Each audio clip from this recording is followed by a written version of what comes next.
Pedigree construction. ठीक है, मुझे बताते जाना कि ये आपको दिख रहा है या नहीं। ये बहुत इंपॉर्टेंट है क्योंकि ये जो पेपर है पूरा आपको पता है कि molecular cell biology and genetics पर बेस है, इसलिए इसमें आपको जेनेटिक्स में पेडिग्री बनाना बहुत इंपॉर्टेंट है। कहीं ना कहीं आपको अगले सेमेस्टर में सब में ये काम आएगा, तो ये वाले नोट्स भी संभाल के रख लेना है। ठीक है, तो हमारा चल रहा है, हमारा आज का जो प्रैक्टिकल क्लास है थ्योरेटिकल ही है, बट हमारी जो क्लास का मेन टॉपिक है पेडिग्री कंस्ट्रक्शन। ठीक है, ये हमारा मेन हेडिंग रहेगी आपकी।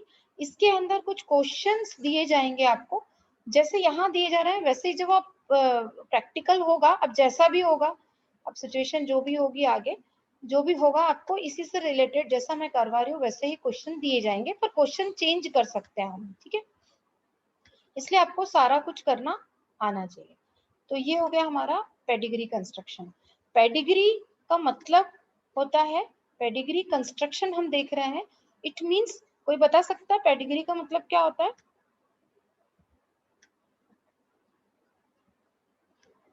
मेरा ये बोर्ड दिख रहा है जो मैं लिख रही हूँ, वो सब आपको दिख रहा है? Yes ma'am, yes ma'am. Pedigree का मतलब होता है कि किसी भी हम कुछ केस स्टडी करते हैं किसी एक फैमिली के ऊपर। ठीक है, कोई भी एक फैमिली लेते हैं, जैसे मान लो हमने एक डिजीज ली, कोई भी एक डिजीज हमने ले ली, अब हम ये देखना चाह रहे हैं कि वो जो डिजीज्ड पर्सन तो है, उसके जो जितने भी एंसेस्टर्स हैं उसमें से किसको ये डिजीज हुई, चाहे उसके मदर की तरफ वाले हों या उसके फादर की तरफ वाले हों। तो जब हम एंसेस्ट्री का रिकॉर्ड रखते हैं, उनके पूर्वजों का, एंसेस्टर्स का, ठीक है, तो हम उसको बोलते हैं पेडिग्री। ठीक है, एंसेस्टर्स का जब हम रिकॉर्ड रखते हैं, पूर्वजों का जब हम रिकॉर्ड रखते हैं और रिकॉर्ड रख के हम किसी डिजीज की केस स्टडी बनाते हैं, तो हम उसको बोलते हैं पेडिग्री कंस्ट्रक्शन। तो सबसे पहले हमारा जो मेन टॉपिक है प्रैक्टिकल का वो है पेडिग्री कंस्ट्रक्शन। हम किसी भी एक फैमिली में किसी भी एक डिजीज को लेकर उसके बारे में उसका पूरा रिकॉर्ड देखेंगे, तो हम रिकॉर्ड ऑफ एंसेस्टर्स जो रख रहे हैं उसको हम पेडिग्री कंस्ट्रक्शन बोलते हैं। अब सारी चीजें अगर फिर से रिपीट करना हो तो मैं रिपीट कर दूंगी। ठीक है, तो समझना है उसको, और मेरे साथ साथ आपको भी अभी रफली अपनी कॉपी में बना लेना है, फिर मुझे फाइल में बना के आप चेक करा देना। ठीक है, जो भी मैं क्वेश्चन दूंगी। तो पेडिग्री का मतलब होता है रिकॉर्ड ऑफ एंसेस्ट्री। अब पेडिग्री जो कंस्ट्रक्शन करते हैं हम, उसके लिए हम कुछ सिंबल्स यूज करते हैं। क्या क्या हम पेडिग्री में यूज करेंगे, जैसे अब मैंने बोला कि उस फैमिली का हम रिकॉर्ड रखेंगे, तो अब हम फैमिली का रिकॉर्ड कैसे रखेंगे वहां पर, तो वो अपन देखेंगे। ठीक है, तो सबसे पहली चीज, कभी भी कोई भी पेडिग्री जब हम बनाते हैं तो कहीं ना कहीं आपने पहले, हो सकता है इनिशियल पढ़ा हो या नहीं पढ़ा हो, मैं स्टार्टिंग से आपको बता रही हूँ। ये अगर स्क्वायर हम बनाते हैं, इट मींस ये रिप्रेजेंट करता है मेल को। ठीक है, ये रिप्रेजेंट करेगा मेल को। अगर हम सर्कल बनाते हैं, सर्कल, तो ये रिप्रेजेंट करता है फीमेल को। ठीक है, पेडिग्री के कुछ सिंबल्स हैं जो हम यूज करेंगे। अगर हम इस तरह से ये जो स्क्वायर बना रहे हैं ये मेल को रिप्रेजेंट करेगा। सर्कल, अभी मेरा सही से सर्कल नहीं बना, एक मिनट। सर्कल अगर हम बनाते हैं तो वो इट मीन्स कि वो वहां पे उस फैमिली की फीमेल को रिप्रेजेंट करता है ये। ठीक है, सर्कल जो है फीमेल को रिप्रेजेंट करेगा। अगर हमने यहाँ पर, क्योंकि हम जो है, अगर मैंने यहाँ पर इसके अंदर कुछ भी ब्लैक नहीं किया, इट मीन्स कि वो मेल जो है वो नॉर्मल है। अब अगर मैं उसके अंदर उसको अफेक्ट, उसको कुछ डिजीज हो है अगर उस मेल को, तो अगर उस मेल को डिजीज है तो हम क्या करेंगे, उसको अंदर पूरा ब्लैक कर देंगे ये। ठीक है, अंदर उसको हम ब्लैक कर देंगे, इट मीन्स कि वो मेल जो है अब नॉर्मल नहीं है, उसको कोई डिजीज है। ठीक है, उसको कुछ डिजीज है, तो हम यहाँ लिख देते हैं वो मेल जो हो जाएगा वो क्या हो जाएगा, अफेक्टेड मेल। ठीक है, that male is affected male. इसी तरह से अभी ये फीमेल को हमने सर्कल से रिप्रेजेंट किया, लेकिन अगर वो फीमेल जो है वो डिजीज वाली है, चाहे उसको हीमोफीलिया है, कलर ब्लाइंडनेस है, या उसको हंटिंगटन कोरिया है, जो भी आप पेडिग्री बना रहे हैं, तो हम अगर उसको हमने अंदर से पूरा ब्लैक कर दिया, इट मीन्स कि ये जो फीमेल है वो अफेक्टेड फीमेल है। ठीक है, और अगर मैंने हाफ हाफ किए, मेल भी मैंने हाफ ब्लैक किया, हाफ में मैं पूरा ये हाफ उसको डिवीजन करके ऐसे बता देती हूँ, ये है ना, हाफ को हमने अगर ऐसा कर दिया इट मींस वो कैरियर है, कैरियर, सी फॉर कैरियर। इसी तरह से फीमेल जो है उसको भी अगर मैंने हाफ कर दिया इट मींस कि वो कैरियर है, वहां पर कैरियर मतलब उसको डिजीज नहीं है पर उसके अंदर उसके जीन है जो वो आगे चल के नेक्स्ट जनरेशन को दे सकता है। ठीक है, कैरियर फीमेल हो गई और ये कैरियर मेल हो गया। उसके बाद जब हम यहाँ पर शो करेंगे, किसका है, उठा लो बात को, ये अगर हमने यहाँ पर एक लाइन खींच दी, ठीक है, अगर हमने यहाँ पर एक लाइन खींची है इट मींस ये मैटिंग को बता रहा है, मैरिज को बता रहा है। ठीक है, तो मैटिंग यहाँ पे हम लिख देते हैं मैटिंग।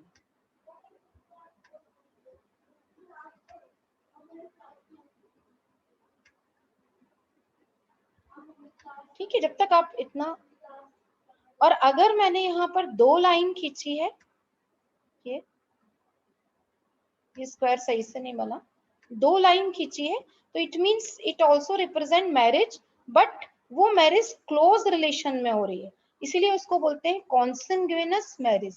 ठीक है, consanguineous marriage, consanguineous marriage means close relation में, ये जैसे कजिन्स वगैरह से या क्लोज रिलेशन में जो मैरिज होती है उसको अपन बोलते हैं डबल एरो से रिप्रेजेंट करते हैं।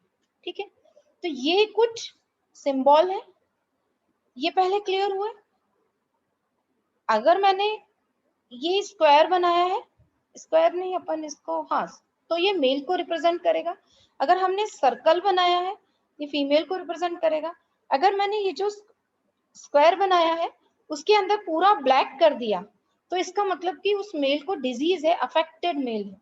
अगर मैंने इस सर्कल को पूरा का पूरा ब्लैक कर दिया इट मींस कि वो जो फीमेल है वो नॉर्मल नहीं है, अफेक्टेड है, ए फॉर अफेक्टेड फीमेल, या आप उसको लिख सकते हो डिजीज है उसको। ठीक है, सबसे इंपॉर्टेंट चीज यही है, ये पेडिग्री बनाना आएगा फिर क्रॉसिंग करना आएगा आपको। ठीक है, ये डिजीज मेल हो गया। अगर हाफ हमने ब्लैक किया है, ये हाफ बना के फिर इसको ब्लैक कर दिया है इट मींस कि वो वो जो है वो जनरली कैरियर को बता रहा है, या हम उसको ये भी बोल सकते हैं कोई भी डिजीज है उसके लिए वो कैरियर है। ठीक है, मेल बहुत कम कैरियर होते हैं, अभी आप जब क्रॉसिंग करोगे तो समझ में आ जाएगा। तो हम मेल के लिए हेट्रोजाइगोट भी यूज कर लेते हैं। फीमेल अगर हाफ ब्लैक है तो इट मींस कि वो कैरियर है, उसको डिजीज नहीं है लेकिन वो डिजीज को फैलाने का काम कर रही है, डिजीज को कैरी करने का काम कर रही है। अगर ये स्क्वायर और सर्कल के बीच में एक लाइन खींची है इट मींस कि ये कपल है, मेल फीमेल मैटिंग यानी मैरिज है, इनकी मैरिज को शो किया गया। यहाँ पर 2 लाइन अगर मैंने बताई मतलब क्लोज रिलेशन में मैरिज है, क्लोज रिलेशन मतलब कॉन्संग्यूइनस मैरिज है। पहले अब आपको ये सारी चीजें क्लियर हुई। हम 1 सेकंड रुक रहे हैं, आपको भी मेरे साथ साथ ये सब बनाना है। ठीक है, ये सब सिंबल्स आपको भी बनाना है। ये एक पेडिग्री में यूज होने वाले, पेडिग्री जो चार्ट हम बनाएंगे उसमें यूज होने वाली चीजें हैं। जितनी एक सिंपल के लिए और एडवांस पढ़ते हैं तो और चीजें आती हैं, लेकिन अभी हमारे लिए ये इतनी चीजें काफी हैं जिससे हम बना सकते। तो पहले आप लोगों ने भी मेरे साथ साथ ये बना लिया, कुछ चीज छूटी तो नहीं है? Yes ma'am. मैम एक बार वो कॉन्सिग्यूइनस मैरिज एक बार बता एग्जैक्ट दो। स्पेलिंग क्या है? हाँ, CONSANGUINOUS, कॉन्संग्यूइनस मैरिज मतलब क्लोज रिलेटिव मैरिज, मैरिज जो होती है इनब्रीडिंग वगैरह को शो करने के लिए ये होता है। CONSANGUINOUS, consanguineous marriage. ठीक है, यस मैम, यस मैम। ठीक है। अब हम इसमें एक पेडिग्री आपको बना के पहले बताती हूँ, पेडिग्री चार्ट, फिर हम देखेंगे कि हमको किस किस के बारे में करना है, क्योंकि जेनेटिक्स का मतलब कहीं ना कहीं मेंडल से है और मेंडल हमारे लिए बहुत इंपॉर्टेंट है पेडिग्री बनाने में भी, हर चीज में भी। ठीक है, तो हम देखेंगे कि किसकी हम पेडिग्री बना सकते हैं। ये तो मैंने आपको अभी तरीका बनाया कि आपने, अब अगर मैंने एक पेडिग्री आपको बना के बताती हूँ नॉर्मल की। ठीक है, तो एक पेडिग्री चार्ट आप लोग भी अपने मेरे साथ साथ बना लेना। ठीक है, क्योंकि अब हमको बहुत इसमें आगे करते चले जाना है। ये भी प्रैक्टिकल का एक ही हुआ था, इसलिए हमने सोचा आज हमारी, क्योंकि 2 यूनिट खत्म हो गई, पेपर 1 की हो गई, पेपर 4 की हो गई, इसलिए मैंने थोड़ा सा आपको प्रैक्टिकल का ले लिया। ये है जैसे एक पेडिग्री आपको बना के बता रहे हैं, एक सिंपल सी। हम जनरेशन टू जनरेशन बहुत लंबी चौड़ी इसको बना सकते हैं, ठीक है, फर्स्ट जनरेशन, सेकंड जनरेशन। अभी मैं सिंपल सा आपको बना के बता देती हूँ, ये आप भी अपने साथ साथ बना लेना और अपने शॉर्ट फॉर्म में जैसा आपको समझ में आ रहा है इसको लिख लेंगे। ये मैंने एक पेडिग्री बनाई है आपके सामने, ठीक है, ये एक पेडिग्री चार्ट है जिसमें हमने एक पेडिग्री बना के आपको बताई है। ये फर्स्ट जनरेशन है, इसमें ये सेकंड जनरेशन तक की बनाई है। कभी आप जेनेटिक्स की कोई बुक उठा के देखेंगे, कभी भी आप पढ़ते होंगे तो आपको केस स्टडी, जब भी रिसर्च होती है तो केस स्टडी की जाती है फैमिली के ऊपर, तो बहुत लंबी लंबी पेडिग्रीज बनाई जाती है। यहाँ हमने केवल 2 जनरेशन की आपको बताया है, एक फर्स्ट जनरेशन है, एक सेकेंड जनरेशन। तो फर्स्ट जनरेशन में आप ये देख रहे हो पेरेंट है, इनकी मैरिज है, मैरिज के बाद आपने हमने ये एक लाइन खींची थी तो वो मैरिज या मैटिंग को दिखा रहा था। अब हमने जब एक लाइन एक हॉरिजॉन्टल खींची थी मतलब मैरिज, अब हमने एक वर्टिकल खींच के फिर इनको हॉरिजॉन्टल बना दिया। इट मींस कि इस फर्स्ट जनरेशन से जो सेकेंड जनरेशन के चिल्ड्रन हुए हैं उसमें से 2 जो है वो बॉय है या मेल है और एक जो है वो फीमेल है। अभी कोई भी अफेक्टेड नहीं है क्योंकि हमने कहीं भी अंदर जो है वो ब्लैक नहीं किया, हमने केवल 2 जनरेशन को शो किया है। एक कपल है जिनकी मैरिज हुई है, उनके 3 चिल्ड्रन है, जिसमें से ये चूंकि ये स्क्वायर है, ये स्क्वायर है, ये सर्कल है, इट मींस ये मेल है, ये मेल है और ये फीमेल है। मतलब इनके टोटल कितने चिल्ड्रन है? 3 चिल्ड्रन है, जिसमें से 2 जो है मेल है और एक जो है वो फीमेल। ठीक है, तो पहले ये चीज क्लियर हुई, एक सिंपल सी चीज आपको बताइए।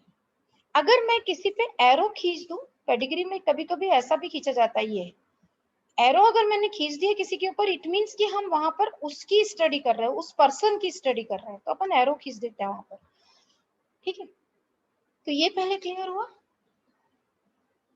ये वाली। Yes ma'am. ठीक है, अब हम आगे बढ़ते हैं। ये अब हमको देखना ये है कि हमने पेडिग्री देख लिया, सारी चीज देख लिया। अब हम सबसे पहले डिजीज जो है उनको हम आइडेंटिफाई करते हैं। एक्चुअली में क्या होता है कि जो भी जेनेटिक, हम यहाँ पर जेनेटिक डिजीज की बात कर रहे हैं क्योंकि पेडिग्री जो है वो जेनेटिक डिजीज में बनेगी। ठीक है, तो जेनेटिक डिजीज का सीधा सीधा मतलब है कि कहीं ना कहीं वो एक तो जीन में डिफेक्ट के कारण हो रहा है, हेरिडिटरी है या नहीं, मतलब वो पास हो रही है या नहीं, ये एक चीज है। जैसे cancer is not hereditary but it is a genetic, है ना, बात समझ रहे हो, धीरे धीरे आपको समझ में आएगा। तो एक जेनेटिक डिसऑर्डर जो होता है उसके लिए हम पेडिग्री बनाते हैं। और अब हम इट मींस कि जेनेटिक जो होता है वो पहले हम देखें कि जेनेटिक एक्चुअली होते किस किस तरह के हैं और इनका इनहेरिटेंस कैसे होता है। इनहेरिटेंस मतलब ये एक जनरेशन से दूसरी जनरेशन में कैसे पास होते हैं। इससे आपका एक टॉपिक और क्लियर होगा, मैं अभी बताऊंगी कौन सा टॉपिक है वो, थ्योरी और प्रैक्टिकल दोनों में कॉमन है। तो हम ये इसको एक साथ ही लिखना, मेरे पास यहाँ जगह नहीं इसलिए मैंने इसको ऐसा लिख दिया।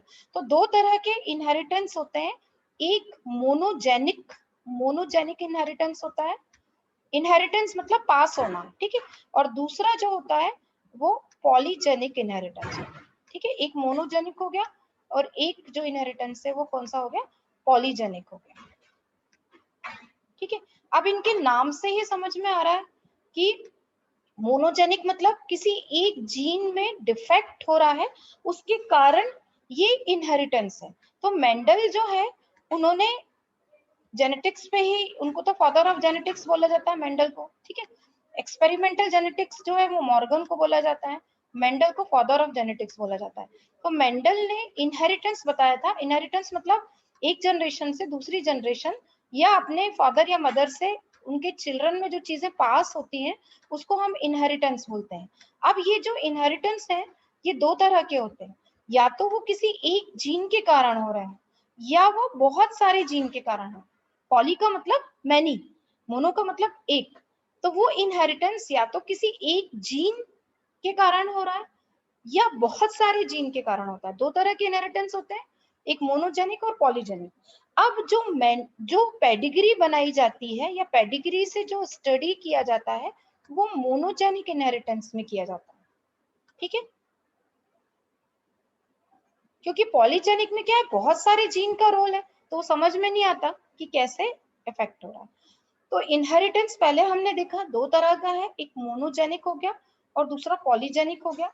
जैसे इनके नाम से है, मोनोजेनिक मतलब किसी एक जीन की वजह से हो रहा है, ठीक है, एक जीन के कारण हो रहा है, सिंगल जीन के कारण हो रहा है। पॉलीजेनिक का मतलब बहुत सारे जीन के कारण होता है, ठीक है। और जनरली मेंडल के या हम पेडिग्री जो समझा रहे हैं, बता रहे हैं, वो मोनोजेनिक इनहेरिटेंस में फॉलो होती है। मोनोजेनिक इनहेरिटेंस को हम पेडिग्री से शो कर सकते हैं, पॉलीजेनिक को नहीं कर सकते। इसलिए नहीं कर सकते कि पॉलीजेनिक में बहुत सारे जीन का रोल आता है, कई बार एनवायरनमेंट का भी रोल आता है, तो समझ में नहीं आता है कि वो डिफेक्ट कैसे है, तो उसकी पेडिग्री, इसलिए उसको पेडिग्री से एक्सप्लेन करना बहुत मुश्किल होता है। इसलिए मोनोजेनिक इनहेरिटेंस को पेडिग्री से एक्सप्लेन किया जाता है, ठीक है। अब वो इनहेरिटेंस मोनोजेनिक या पॉलीजेनिक दो तरह के हुए। अब हमको पेडिग्री से समझाना है ओनली किस वाले को, मोनोजेनिक को, तो अब हम मोनोजेनिक को लेके चलते हैं। अब ये जो मोनोजेनिक इनहेरिटेंस है, ये भी दो तरह का होता है, ठीक है। आप सबको ही पता है कि क्रोमोसोम जो होते हैं वो दो तरह के होते हैं, ठीक है। क्रोमोसोम जो होते हैं वो दो तरह के होते हैं, एक ऑटोसोमल होते हैं, मतलब हमारी बॉडी के सारे जो चीजें हैं वो ऑटोसोमल के से क्रोमोसोम से डिसाइड होती है, तो इसलिए दो तरह के क्रोमोसोम हो गए, ठीक है। एक ऑटोसोमल हो गए, ऑटोसोमल यानी हमारी बॉडी की सारी जो फंक्शनिंग है वो सारे इनसे होंगे। टोटल ह्यूमन में टोटल जो क्रोमोसोम होते हैं वो हर क्रोमोसोम पेयर में होता है, तो 23 पेयर होते हैं, ठीक है। या आप 23 इंटू 2 करो तो टोटल क्रोमोसोम कितने होते हैं, 46 होते हैं, ठीक है ना। ये तो सभी को पता है। ह्यूमन पेडिग्री अपन ह्यूमन में बनाएंगे और किसी एनिमल में पेडिग्री नहीं बनेगी, ठीक है। तो 23 पेयर हर क्रोमोसोम पेयर में होते हैं, तो 23 पेयर मतलब टोटल क्रोमोसोम कितने हो गए, 46, ठीक है, 46 हो गए। 46 में से हम 44 जो होते हैं उनको वो ऑटोसोम हो गए, 44 जो क्रोमोसोम हो गए वो ऑटोसोम हो गए। बाकी जो बचे दो, ये जो होते हैं वो सेक्स क्रोमोसोम होते हैं, ठीक है। मेल में XY होगा, फीमेल में XX होगा, तो टोटल कितने हो गए, 46। तो टोटल 46 हो गए। तो अब जो मोनोजेनिक इनहेरिटेंस है वो दो तरह का हो गया। ये जो 44 डिसाइड करेंगे वो हो गए ऑटोसोमल, और जो दो ये बचे हुए डिसाइड करेंगे वो हो गए सेक्स लिंक्ड इनहेरिटेंस, ठीक है। तो ये दो तरह के हो गए, मोनोजेनिक इनहेरिटेंस भी दो तरह के हो गए। एक हो गया हमारा ऑटोसोमल इनहेरिटेंस और दूसरा हो गया हमारा सेक्स लिंक्ड इनहेरिटेंस, ठीक है। अब सेक्स लिंक्ड के अंदर भी दो तरह के हो गए, क्योंकि दो तरह के हैं, फीमेल है तो उसमें XX है, मेल है तो उसमें XY है, तो एक X लिंक्ड इनहेरिटेंस हो जाएगा, एक Y लिंक्ड हो जाएगा, ठीक है। एक X लिंक्ड और एक Y लिंक्ड। तो ये चार्ट आप अपने इसमें भी बना लेना। मैं अगेन रिपीट करूं, पहले हमने पेडिग्री बना के आपको बताई कि एक जनरेशन है, इसकी दूसरी जनरेशन है, दूसरी जनरेशन में दो बॉय होगा, एक दो मेल होगा, एक फीमेल होगी। फिर हमने बताया कि एक्चुअली में पेडिग्री जो है वो मेंडल ने पेडिग्री बनाई थी या मेंडल के लॉ के हिसाब से ही चलती है। तो जो कैरेक्टर पास होते हैं जनरेशन टू जनरेशन उसको हम इनहेरिटेंस बोलते हैं। इनहेरिटेंस दो तरह के होते हैं, एक मोनोजेनिक होता है, दूसरा पॉलीजेनिक होता है। मोनोजेनिक मतलब सिंगल जीन से, पॉलीजेनिक मतलब बहुत सारे जीन उसको अफेक्ट करेंगे। तो पेडिग्री हम ओनली मोनोजेनिक इनहेरिटेंस में बनाते हैं, ठीक है, क्योंकि मोनोजेनिक में एक सिंगल जीन से वो होती है, वो अफेक्ट होता है, जो भी डिजीज है वो सिंगल जीन से होती है, तो इसीलिए हम मोनोजेनिक को क्लियर कट समझ पाते हैं और उसमें पेडिग्री बना सकते हैं। अब ये जो मोनोजेनिक है इसको हमने फिर से दो टाइप में डिवाइड किया, एक ऑटोसोमल हो गया, एक सेक्स लिंक्ड हो गया। क्योंकि ह्यूमन की बॉडी में टोटल 23 पेयर क्रोमोसोम होते हैं, 23 मतलब 46, 46 मतलब 44 ऑटोसोम हो गए और दो बचे सेक्स क्रोमोसोम हो गए, ठीक है। तो ऑटोसोमल इन 44 क्रोमोसोम से डिसाइड होगा। तो दो तरह के इनहेरिटेंस हो गए, मोनोजेनिक में भी एक ऑटोसोमल हो गया और दूसरा सेक्स लिंक्ड इनहेरिटेंस हो गया। सेक्स लिंक्ड फिर दो तरह के हो गए, क्योंकि मेल में XY होता है, फीमेल में XX होता है, तो एक X लिंक्ड हो गया और दूसरा Y लिंक्ड हो गया। मेरा Y सही से बन नहीं पाया है, आप बना देना। तो ये चार्ट पहले बना लो, ठीक है। यहाँ तक का पहले क्लियर हुआ, और अगर नहीं हो रही हो तो फिर से आप उसको पूछ सकते हैं कहीं भी, ठीक है। तो इसको आप एक फ्लो चार्ट के रूप में बना लेंगे, इनहेरिटेंस मोनोजेनिक, पॉलीजेनिक, मोनोजेनिक में फिर ऑटोसोमल हो गया, सेक्स लिंक्ड हो गया, सेक्स लिंक्ड को फिर आपने X और Y में डिवाइड कर दिया। यहाँ तक का बना? Yes ma'am. Yes ma'am. ठीक है, अब हम यहाँ से लेके इसको आगे बढ़ते हैं। अब ये आपको बार बार बताने की जरूरत है नहीं, अब हम यहाँ से स्टार्ट करते हैं। जो हमने दो टाइप बताए थे, ऑटोसोमल और सेक्स लिंक्ड, अब इसको हम फिर से अगेन करेंगे। आपको पेडिग्री डायरेक्ट तो है नहीं, कहीं ना कहीं आपको थ्योरी में भी है, ये मैं बताऊंगी कहाँ पर है, तो वहां पर ये आप नोट्स भी इसको अपने संभाल के रखना है। ठीक है, प्रैक्टिकल में क्या क्वेश्चन लिखना है, मेन पॉइंट तो मैंने बता दिया, पेडिग्री कंस्ट्रक्शन, सिंबल बता दिए। अभी मैं आपको थोड़ा सा इनहेरिटेंस बता रही हूँ। अब हमने देखा कि दो तरह के हो गए, तो अब दो तरह को फिर हम डिवाइड करेंगे, एक ऑटोसोमल हो गया और एक हो गया सेक्स लिंक्ड। तो ऑटोसोमल को फिर से हम डिवाइड करते हैं।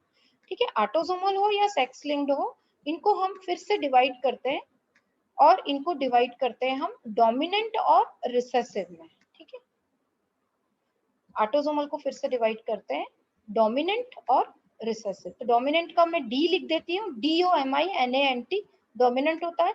रिसेसिव होता है RECESSIVE,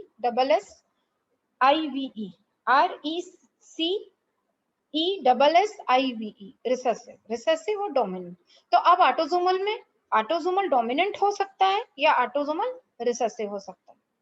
ठीक है, इसी तरह से सेक्स लिंक्ड वाले जो हैं वो भी दो तरह के थे, एक्स और वाई था, एक एक्स था एक वाई था। तो एक्स वाले भी डोमिनेंट होते हैं और रिसेसिव होते हैं, वाई में नहीं होता ऐसा, क्योंकि वाई अकेला होता है। एक्स डबल होते हैं, इसलिए एक्स डोमिनेंट हो सकते हैं या रिसेसिव होते हैं। तो हमारे लिए इंपॉर्टेंट एक्स वाले हैं। ठीक है, हम जो देखेंगे अब ये एक्स लिंक्ड इनहेरिटेंस देखेंगे। तो पहले यहां तक की चीज क्लियर हुई। हमने देखा था मोनोजेनिक दो तरह के हो गए, ऑटोसोमल हो गया और सेक्स लिंक्ड हो गए। फिर हमने आगे और बात बढ़ाई कि ऑटोसोमल जो होते हैं, ऑटोसोमल इनहेरिटेंस भी दो टाइप के हैं, डोमिनेंट और recessive. Autosomal dominant, autosomal recessive. Sex linked में हमने एक्स और वाई में अलग किया था, एक्स लिंक्ड इनहेरिटेंस हो गया, वाई लिंक्ड इनहेरिटेंस हो गया। ठीक है, Y linked inheritance generally male में होगा, क्योंकि फीमेल में वाई क्रोमोसोम है ही नहीं। फीमेल जो होती है, फीमेल जो होती है उनमें एक्स और एक्स होता है। ठीक है, और मेल जो होते हैं उसमें एक्स और वाई होता है। तो हम वाई जो होता है वो ओनली मेल में होता है, तो इसलिए जो वाई लिंक्ड होंगे वो चूंकि एक ही होते हैं, इसलिए उसमें कोई भी वो नहीं होगा। वाई लिंक्ड इनहेरिटेंस जो होंगे सिर्फ मेल में दिखाई देंगे, और जो एक्स लिंक्ड है वो मेल फीमेल दोनों में होते हैं। ठीक है, लेकिन ज्यादातर उसका इफेक्ट जो होता है वो मेल में दिखाई देता है। अभी आप देखेंगे कैसे, भी हम एग्जांपल लेंगे। तो सेक्स लिंक्ड दो तरह के हो गए, एक्स लिंक्ड हो गया, वाई लिंक्ड हो गया। एक्स लिंक्ड को फिर से हमने डिवाइड किया डोमिनेंट और रिसेसिव में। ठीक है, मेल में भी एक एक्स होता है और फीमेल में दो एक्स होते हैं, मेल में एक एक्स के साथ एक वाई होता है। इसलिए वाई लिंक्ड अगर इनहेरिटेंस हम बात करते हैं तो वो ओनली आपको किस में दिखाई देंगे, ओनली मेल में। एक्स लिंक्ड इनहेरिटेंस इंपॉर्टेंट इसीलिए है क्योंकि वो मेल फीमेल दोनों में होते हैं। तो अब यहां तक की बात क्लियर हुई? ठीक है, यहां तक का क्लियर हुआ? चलिए, तो अब यहाँ हम यस मैम। ठीक है, अब हम यहाँ आगे बढ़ेंगे और अब हमको करना है, हम देखेंगे एक्स लिंक्ड इनहेरिटेंस। ठीक है, एक्स लिंक्ड, जब भी आप कॉम्पिटिटिव कोई भी एग्जाम दोगे वहां भी ये क्वेश्चंस आते हैं। ठीक है, पेडिग्री के बहुत क्वेश्चंस आते हैं। तो अब हम आगे बढ़ते हैं और हमारा जो चैप्टर है दैट इज एक्स लिंक्ड। ठीक है,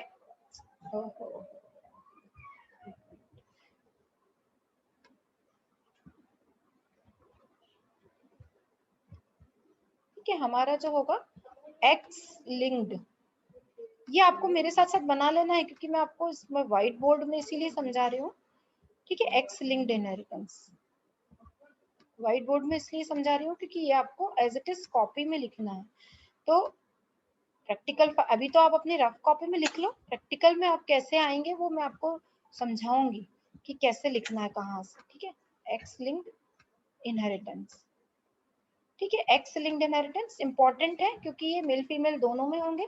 अब ये भी दो तरह के थे, हमने अभी देखा था, एक डोमिनेंट होगा एक रिसेसिव होगा। तो हम एक्स लिंक्ड इनहेरिटेंस में कौन सा वाला देखेंगे, रिसेसिव वाला। ठीक है, हम इसमें देख रहे हैं रिसेसिव वाले। तो ये पहले क्लियर हुई, इसी पे आप क्वेश्चन हमको आपको फाइल में लिखने हैं। अब कैसे लिखने हैं, पहले मैं क्रॉसिंग बता दूं, फिर क्रॉसिंग कर करके आपको उसके लिखना।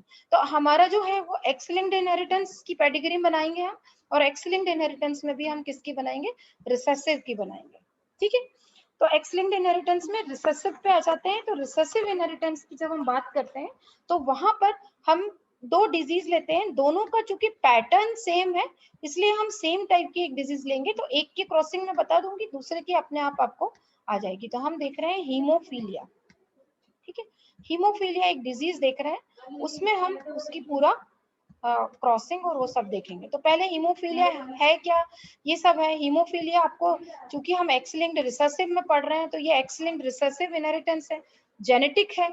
इसको हम रॉयल्स डिजीज भी बोलते थे, क्योंकि ये क्या थी, रॉयल फैमिली जो थी, रॉयल फैमिली जो है, जो राजा रानी रहते हैं वो अपने अपने खानदान में ही मैरिज करते थे, क्लोज मैरिजेस वहां पर हो रही थी। तो ये डिजीज जो है वो बढ़ रही थी वहां पर। तो हीमोफीलिया जो डिजीज है वो रॉयल्स डिजीज भी कहा जाता था उसको।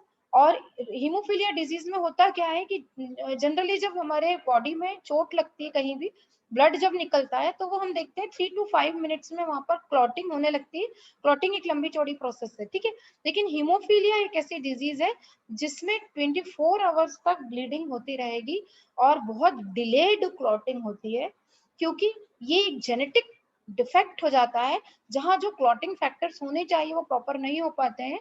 तो और ये जनरली जो होता है वो कॉन्सेंगुइनस मैरिजेस जो होती है वहां पर ये डिजीज फैलने की चांसेस ज्यादा होती है। या हमने कहा इसको रॉयल डिजीज इसलिए बोला था क्योंकि ये रॉयल फैमिली जो थी वहीं पर वो उसी उसी में वो हो रही थी, तो वहां पर ये डिजीज जो है वो बढ़ रही थी। और haemophilia is a genetic disease, और जेनेटिक में कौन सा है, एक्स लिंक्ड रिसेसिव। तो पहले ये क्लियर हुआ कि हम क्या कर रहे हैं। तो एक्स लिंक्ड रिसेसिव इनहेरिटेंस के कुछ कैरेक्टरिस्टिक्स हैं। अभी हम एक डिजीज से उसको समझेंगे, जब आप डिजीज समझ जाएंगे उसके कैरेक्टर भी आपको समझ में आने लगेंगे। ठीक है, अब आगे बढ़ते हैं, इसको हम कैसे करेंगे।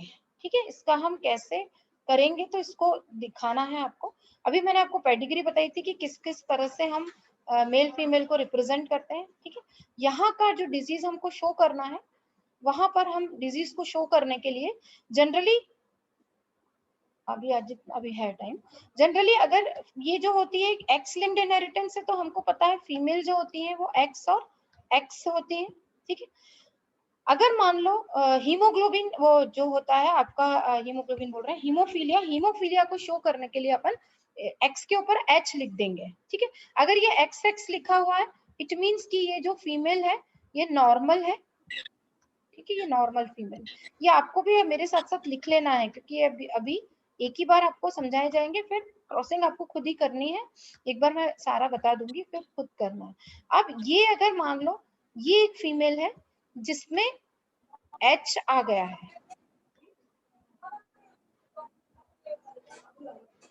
कहीं किसी के बैकग्राउंड से आवाज आ रही है, ये जो फीमेल है इसको हीमोफीलिया नहीं है लेकिन ये कैरियर फीमेल है। यहाँ मैंने एक वर्ड लिखा है CF, कैरियर फीमेल। क्यों, क्योंकि इसमें एक जीन तो नॉर्मल है, एक जीन के ऊपर हीमोफीलिया का जीन जो है वो प्रेजेंट है, H, यानी डिफेक्टेड जीन आ गया। ठीक है, पर इस फीमेल को डिजीज नहीं हो रही है क्योंकि इसके एक एक्स नॉर्मल है एक एक्स खराब है, इसलिए ये जो फीमेल होगी वो कैरियर होगी। ठीक है, कैरियर को रिप्रेजेंट कैसे करते हैं अपन पेडिग्री में, हाफ इसको ब्लैक कर देंगे। ठीक है, ध्यान है, मैंने हाफ ब्लैक करके आपको बताया था। ये इसको कैसे शो करेंगे, इसको हम नॉर्मल सर्कल शो करेंगे ये। अब अगर इस तरह की फीमेल है जिसके दोनों में एच है, ये अपने को क्रॉसिंग में आएगा, लेकिन किसको क्या बोल रहे हैं ये पहले समझना है तभी तो आप बता पाओगे। ये जो अगर फीमेल हो गई तो ये कौन सी फीमेल हो गई, इसको हीमोफीलिया होगा, ये डिजीज फीमेल हो गई।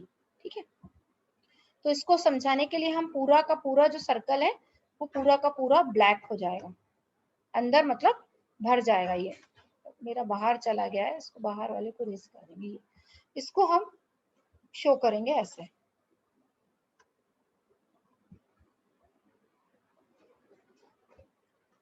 ठीक है, इसको शो करेंगे हम इसके अंदर पूरा। पहले ये चीज क्लियर हुई, ये 3 तरीके हैं, आधा गोला मिलेगा या पूरा साफ मिलेगा या अंदर पूरा ब्लैक किया हुआ मिलेगा, मतलब वो फीमेल क्या है, हीमोफिलिक। मेल में 2 कंडीशन होंगी, या तो मेल जो है वो ऐसा होगा XY, इट मीन्स यहाँ आपको ऐसा स्क्वायर दिखा दिया जाएगा, ये इस स्क्वायर के अंदर ना आधा भरा है ना ये पूरा खाली है, तो ये मेल जो है वो कैसा है, नॉर्मल है, नॉर्मल। ठीक है, ये मेल जो है वो नॉर्मल है। और या दूसरी कंडीशन ये मिलेगी, क्योंकि ये एक्स लिंक्ड डिजीज है इसलिए वाई के ऊपर तो आ ही नहीं सकता जीन, ये केवल किसके ऊपर रहेगा, एक्स के ऊपर रहेगा, तो इसलिए ये कैसा मेल मिल सकता है। दूसरी कंडीशन आपकी क्या आ सकती है, ये आ सकती है। इट मीन्स अब ये कहीं भी कैरियर वर्ड नहीं आएगा। कैरियर कब आता है, जब एक नॉर्मल होता है एक नहीं। मेल के पास तो एक ही एक्स क्रोमोसोम है ना, तो ये वाला मेल जो हो जाएगा वो कौन सा हो जाएगा, हीमोफीलिया हो जाएगा उसको, और हम इसको रिप्रेजेंट करेंगे इस तरह से, अंदर हम इसको क्या कर देंगे, ये कंडीशन इसमें आएंगी। ठीक है, ये कंडीशन आएंगी। पहले ये कंडीशन क्लियर हुई, ठीक है, चूंकि ये एक्स लिंक्ड इनहेरिटेंस है, मतलब एक्स के साथ ही रहेगा। फीमेल में 3 कंडीशन हो सकती है, या तो फीमेल नॉर्मल है तो नॉर्मल आ गया क्योंकि कहीं भी कुछ नहीं है, तो हमने सर्कल को सिंपल बना दिया, अंदर कुछ भी नहीं भरा। या फीमेल के साथ ये हो सकता है कि एक नॉर्मल होगा, एक के पास हीमोफीलिया वाला आ गया, तो ये कैरियर फीमेल होगी। कैरियर वर्ड यहाँ पर ओनली फीमेल के लिए यूज किया जा रहा है, क्योंकि फीमेल के पास जीन है उस डिजीज का, लेकिन वो खुद उसको डिजीज नहीं है अभी, वो सिर्फ कैरी करने का काम कर रही है। या ये कंडीशन हो सकती है, तो हमने सर्कल को क्या कर दिया, ब्लैक कर दिया, अंदर भर दिया मतलब पूरा, तो वो वाली फीमेल कौन सी हो जाएगी, हीमोफीलिया। तो इसको हम, मैंने वहां पेडिग्री में शो किया था, अफेक्टेड फीमेल। मेल में ये 2 ही कंडीशन होंगी, या तो उसका एक्स नॉर्मल होगा, वाई में तो खैर रहेगा ही नहीं, तो एक्स वाई, तो मेल जो है वो नॉर्मल होगा, अफेक्टेड नहीं होगा। अगर मेल के एक ही एक्स क्रोमोसोम में हीमोफीलिया वाला जीन आ गया, तो वो मेल जो है वो अफेक्टेड हो जाएगा, डिजीज हो जाएगा, और उसको हम लिखेंगे हीमोफीलिया। तो पहले ये चीज क्लियर हुई। चलिए, अब आपको पहचानना है, फिर क्रॉसिंग दी जाएगी। ठीक है, अब मैं आपको क्रॉसिंग का एक तरीका बता देती हूँ, जितना टाइम बच रहा है उतने में हम इसको मैं बता देती हूँ। ठीक है, अब मान लो कि अगर जो है आपको क्वेश्चन दिया जाए कि आपको पेडिग्री बनानी है, और पेडिग्री ऐसे बनानी है कि एक कैरियर फीमेल जो है, कैरियर फीमेल, उसकी मैरिज जो होती है, वो कैरियर फीमेल की मैरिज एक नॉर्मल मेल के साथ होती है। ठीक है, तो आपको उनकी पेडिग्री बताना है कि उन बच्चों, जो भी उनके चिल्ड्रन होंगे, उसमें क्या डिजीज हो सकती है या नहीं। इफ अ कैरियर फीमेल, आप चाहो तो इस क्वेश्चन को लिखोगे मेरे साथ साथ, इफ अ कैरियर फीमेल, वर्णांधता भी बोलते हैं ना शायद, क्या, इफ अ मैम कैरियर, उसको हिंदी में वर्णांधता भी बोलते हैं ना। नहीं, इसको वर्णांधता कलर ब्लाइंडनेस को बोलते हैं। कलर ब्लाइंडनेस जो होती है ना, उसको वर्णांधता बोलते हैं। इसको तो हीमोफीलिया को हिंदी, मुझे अब हिंदी में भी शायद हीमोफीलिया ही बोलते हैं। ये कुछ रक्त से रिलेटेड होगा कुछ इसका नाम।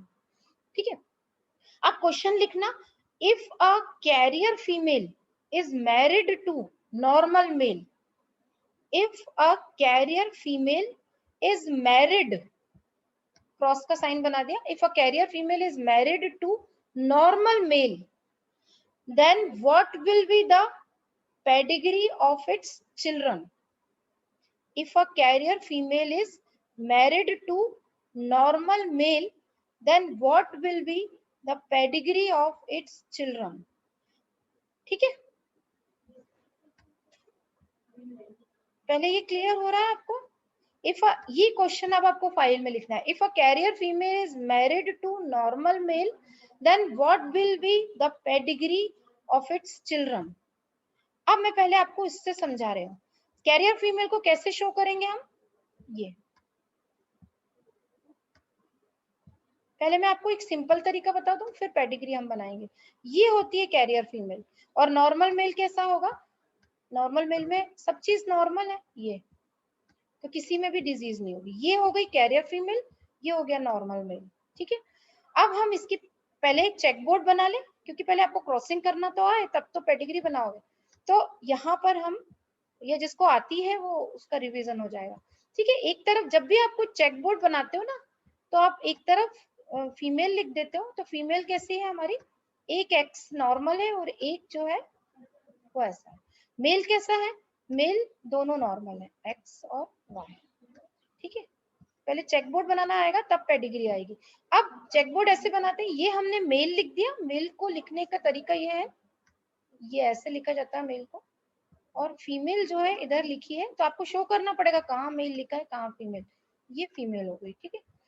तो मेल हमने यहाँ लिख दिया, फीमेल हमने यहाँ लिख दी। पहले मैंने आपको बताया कि ऐसे क्रॉसिंग होगी। अब देखना इसका इससे करोगे, ये एक्स एक्स, यहाँ हमने लिख दिया एक्स और एक्स। पहले हम एक चीज उठाते हैं, जैसे हमने यहाँ का एक चीज उठाई एक्स, उसका दोनों के साथ किया, ये एक्स और ये एक्स, ठीक है। तो ये ऐसा आया। अब इस एक्स का ये एक्स के साथ तो हो गया, तो अब यहाँ करेंगे हम, ये बन गया एक्स और एक्स एच, यही बना।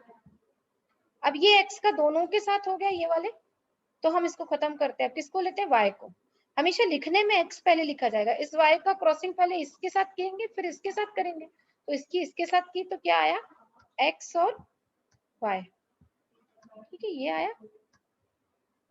ये अब आपको बहुत सारी क्रॉसिंग करना। अब इस वाई को आपने इसके साथ किया तो ये आया एक्स। अब पेडिग्री कल बताऊंगी यहीं, क्योंकि अभी चेकबोर्ड से हुआ, टाइम खत्म हो रहा है। अब आप मुझे यहीं बता दो कि इसमें ये हमारा रिजल्ट आया, 4 चिल्ड्रन मिले, उसमें से ये कौन सा होगा, नॉर्मल होगा कि डिजीज होगी। ये नॉर्मल फीमेल है, नॉर्मल। ये वाली कैरियर फीमेल हो गई, कैरियर फीमेल, ये नॉर्मल मेल हो गया, नॉर्मल मेल, और ये हो गया डिजीज अफेक्टेड मेल। ठीक है। अब हम इसको पेडिग्री में शो करेंगे। पहले चेकबोर्ड से शॉर्ट में बनाना है, अब हम पेडिग्री में इसको बनाएंगे नेक्स्ट टाइम। तब तक आप इसको पूरा अच्छे, क्योंकि अब टाइम खत्म हो रहा है, तब तक इतना आप अपनी कॉपी में लिख के रखना, जो भी कॉपी है उसमें। हम इसी बेस पे आप पेडिग्री बनाएंगे इसकी, ठीक है। इसकी पेडिग्री जो चेकबोर्ड और वो सर्कल और उससे बनाएंगे ना, वो हम नेक्स्ट क्लास में बनाएंगे। या अभी होगा तो ये ऐसे भी बन सकता है। ये मेल आपने ले लिया नॉर्मल, इसमें कुछ भी नहीं किया, मैटिंग कराई, और फीमेल जो है वो कौन सी है, कैरियर, तो इसका आधा गोला जो है वो आप क्या कर दोगे, ब्लैक, ठीक। ये फिर इनके चिल्ड्रन बनाने, चिल्ड्रन कितने बनाने, 4। ये 4 में से आप एक नॉर्मल फीमेल